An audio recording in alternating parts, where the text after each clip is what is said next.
G'iybat barcha faqih ulamolarning ijmosi bilan harom amal hisoblanadi. G'iybatni hamma ulamolarimiz gunohi kabiralar sirasiga kiritgan. Katta gunohlar musulmon kishi, mo'min kishi qilishi mumkin bo'lmagan katta gunohlarning sirasiga g'iybat kiritilgan. Yuqoridagi oyat hadislardan kelib turib g'iybat to'g'risida bir qancha hukmlarni bilib olamiz. Birinchisi, musulmonlar bir-birini g'iybat qilmasin. Alloh taolo oyat karimada g'iybat qilish boshqa kishining go'shtini yeyish aytilyaptimi? Demak, bu insonni tabiati qabul qilmaydigan ishmikan? O'sha narsani qabul qila olmaymiz-ku, birovning go'shti degan narsani.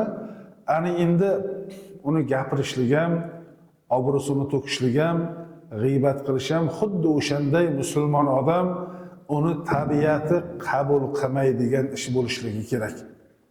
Ikkinchisi, mo'minlar Allohdan qo'rqsin va o'tgan gunohlariga tavba qilsin.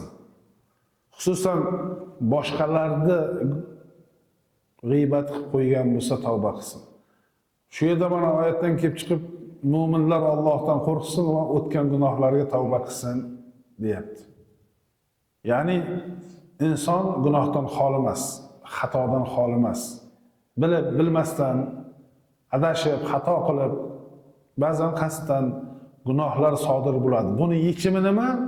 Buni yechimi Allohga tavba qilish. Allohdan mag'firat so'rash, istig'for aytish, tavba qilib bu gunohga qaytmaslik.